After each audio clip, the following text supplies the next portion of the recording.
«Эфир». Единственный концерт британского композитора, певца и пианиста Элтона Джона в Казани все же состоялся, несмотря на многочисленные баталии в интернете по поводу отмены выступления артиста в Краснодаре и Екатеринбурге. Приправой к этому стали и высказывания религиозных деятелей о бойкоте концерта, да и высказывания самого Элтона Джона по поводу толерантности, в том числе и сексуальной. Кстати, ничего подобного на казанском выступлении легенды мировой сцены не наблюдалось. Во второй части и зал, и сам артист впали, похоже, в волну всеобщего обожания и любви. Трехчасовой концерт Элтона Джона в Казани – это и энциклопедия истории мировой музыки и движения времени. По словам организаторов шоу, проведение подобного мероприятия обошлось в сумму более чем в $1 миллион, что в 2 раза дороже предыдущего визита еще одного британского музыкального гранда – Стинга. Дмитрий Пивоваров продолжит тему.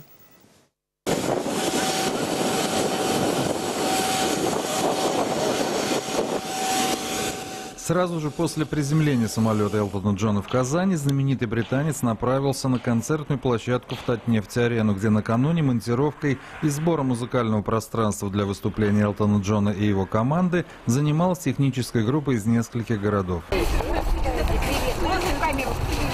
Казанцы стали подтягиваться к месту, где проходил, пожалуй, самый ожидаемый и в силу большого информационного наполнения, и благодаря одиозной личности самого исполнителя концерт за час до начала. Тут встретили зрители нескольких поколений. У входа волонтеры раздавали флажки. В зале можно было встретить немало узнаваемых персон. На экране появился и сам певец, который предложил оценить работу и 2 участников команды виолончелистов. Они сыграли попурри из Майкла Джексона, Нирваны и других исполнителей, задающих только высшую планку качества.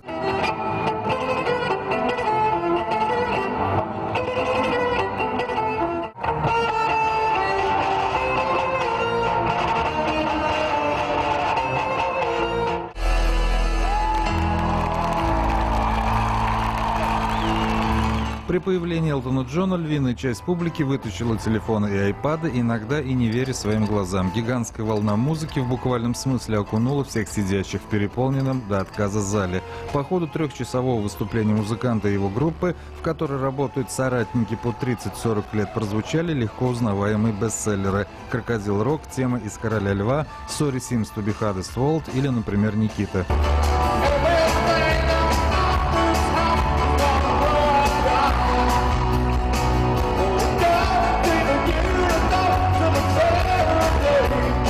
Как и было заявлено заранее, певец команды после концерта тут же покинул город и улетел в Лондон. Мировое турне скоро продолжится во Франции, а казанцы наверняка будут помнить то, что принято называть порядком мирового уровня, где делают и серьезно занимаются музыкой. Музыка – это та часть огромного человеческого пространства вне политических, экономических, культурных, нравственных и сексуальных предпочтений, географических широт и меридианов, языковых барьеров и социального статуса. Дмитрий Пивоваров, Дмитрий Рыженко, телеканал «Эфир».